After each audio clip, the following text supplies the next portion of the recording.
मेरा नाम अनुकृति कुमारी है और आज जो डेलीगेशन टीम गई थी बीपीएससी अध्यक्ष से बात करने, मैं उसी की एक मेंबर हूँ। 5 लड़के और 1 लड़की गई थी जिसमें मैं भी थी। तो बातें क्या हुई और कहाँ से पृष्ठभूमि इसकी बनी, हम लोग कैसे मिल पाए। जैसा कि आप सभी जानते हैं कि उनसे मिलना कितना कठिन था। 3 दिनों की छुट्टी बताई जाती थी, कभी कभी नहीं है सर, ऐसे करके हम लोग आंदोलन पे उतर गए, लेकिन वो मिलने को तैयार नहीं हुए।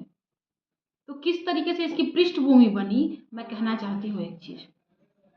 देखिए, हम लोग कल दिन भर मशक्कत करने के बाद कल शाम को हमारी मुलाकात डिप्टी सीएम सर से हुई। डिप्टी सीएम सर ने हमें बुलाया और करीब 50-60 लोग हम थे। हम उनका इस चीज़ के लिए बहुत थैंकफुल हैं कि उन्होंने हमें अपने केबिन में बुलाया अंदर। हम सभी लोगों को बातों को बड़े अच्छे से सुना। हम लोग अपने साथ बहुत सारे साक्ष्य लेके गए थे कि हम अपनी बातें कहने क्यों आए हैं। हम लोगों के पास पूरा पॉइंट था, हम लोगों ने पूरा सेटिस्फाई किया उनको। जितने बच्चे घायल थे, जितने स्टूडेंट हमारे लिए आंदोलन कर रहे थे और वो जो लोग भी घायल थे उन सब का फ़ोटो उनको दिखाया। जो लोग सर्वर प्रॉब्लम की वजह से फॉर्म नहीं भर पाए, रजिस्ट्रेशन नंबर सहित स्क्रीनशॉट का प्रिंट आउट निकाल के वो सारा हमने वहाँ पे दिखाया। उसके बाद ये 2 चीज़ें हो गई। तीसरी बात, किस तरीके से कम्युनिकेशन गैप रखा है आयोग और बच्चों के बीच, ये चीज़ से भी हम उनको अवगत कराएं।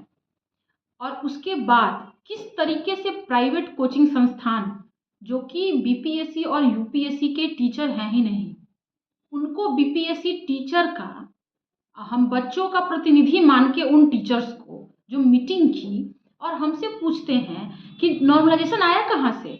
आज जब हम डेलीगेशन में गए, वो कह रहे हैं कि नॉर्मलाइजेशन आया कहाँ से जो आप लोग अफवाह सुन लिए।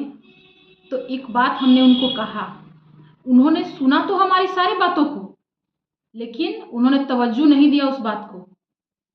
तवज्जो दिए थे हमारे डिप्टी सीएम सर।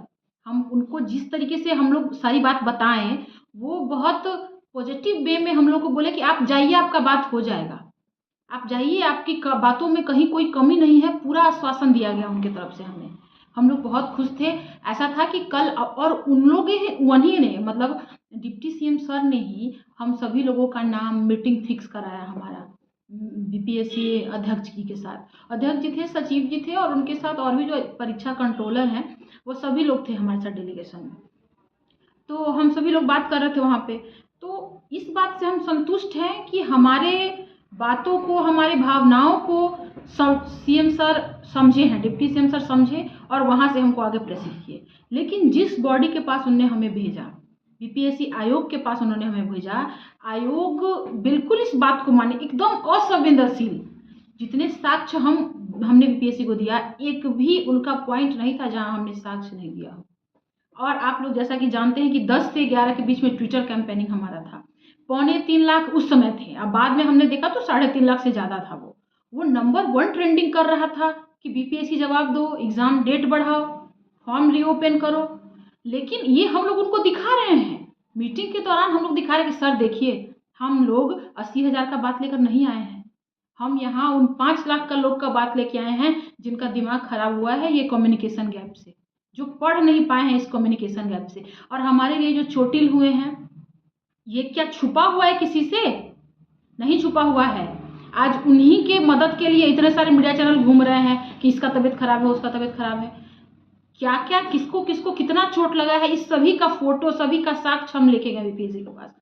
कोई आयोग इतना संवेदनशील कैसे हो सकता है? वो कह रहे हैं कि हम बच्चों के लिए ही तो करा रहे हैं कंडक्ट, यह उनका कहना था, लेकिन सिर्फ और सिर्फ कहना था।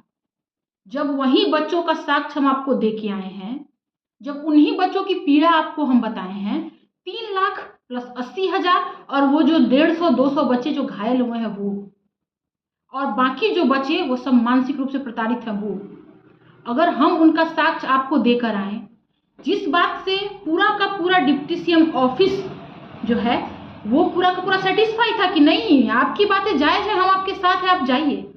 ये आयोग तानाशाही पे क्यों उतर गया? इस बात को लेकर आयोग ने हमारे सभी साक्ष्य को क्यों सिरे से इनकार कर दिया? एक बात और, जब सर ने हमें भेजा उनके पास, आयोग के पास, जब सर हम सभी लोग का नाम भेजे और हमारा टाइम फिक्स किए, उसके बाद सर का एक कहना था कि तुम लोग जाओ, तुम्हारा काम हो जाएगा, और बात करने के बाद अगर नहीं कुछ हल निकले तो हमसे मिलना। सर ने ऐसा आश्वासन हमें दिया। हम बहुत खुश हुए। और आज जैसे ही हम आयोग से निकले हैं, हम सब लोग का पहला, क्योंकि वहाँ से कुछ भी वो बताए नहीं, ये भी नहीं क्लियरली कहें कि हम 13 को ही एग्जाम लेंगे, क्योंकि हम अब बाद में देख रहे हैं, हम अभी प्रेस विज्ञप्ति उनका देख रहे हैं, लेकिन उस समय वो नहीं कहे। सोचेंगे, विचार करेंगे, हमारी तैयारी हो चुकी है, इस तरीके से बातें थी। तो एक चीज कंफ्यूजन का स्थिति वहां भी था। ये देखिए, अब प्रेस विज्ञप्ति पे विज्ञप्ति हम लोग देख रहे हैं, अब नई नई बातें आ रही, नोटिफिकेशन आ रहे हैं। क्या उस समय, जिस समय आप आंदोलन को कुचलने के लिए पुलिस को बुला रहे थे, आप अपनी सुरक्षा कड़ी कर रहे थे, क्या उस समय अगर आप एक नोटिफिकेशन जैसा आज आप एक्टिव दिखा रहे हैं कि हम एक्टिव हैं, उस तरीके से आप दिखाए होते तो आज हम गली गली, सड़क सड़क और नेता और आयोग के पास नहीं दौड़ रहे होते, हम अपना रिवीजन कर रहे होते आज। दूसरी बात, जैसे ही हम लोग निकले हैं डेलीगेशन टीम से बाहर, बहुत सारे मीडिया बंधु, जिनका बहुत धन्यवाद, वो हमारे लिए खड़े थे। देखिए, एक बात और है कि हम जो 6 लोग गए थे वो विशुद्ध विद्यार्थी हैं, हमें बिल्कुल भी नहीं नेतागिरी का, ना हमें पता है नेतागिरी का, ना भी नहीं पता हमें नहीं पता। हम अपनी जेन्युइन मांग लेकर गए थे, हमें पता ही नहीं कि हम कब क्या बोलें। हमारे पास मांग जायज है, हमें इतना पता था कि हमारी मांग में दम है, और इसीलिए हमें डिप्टी सीएम सर भेजे हैं। तो वहां से निकल के हमें क्या बाइट देना है, मीडिया में क्या कहना है, ये हमें समझ नहीं आया। एक अभिभावक, कैसे एक बच्चा अपने अभिभावक की तरफ दौड़ता है कि जब कोई चीज़ का ज़रूरत हो, अगर उन्होंने आश्वासन दिया है, अगर उन्होंने बुलाया है, हम भोले भाले बच्चे 6 लोग उधर ही दौड़े कि चलो अब डिप्टी सीएम कुछ कर पाएंगे, यहाँ से कुछ निकला नहीं, पता नहीं।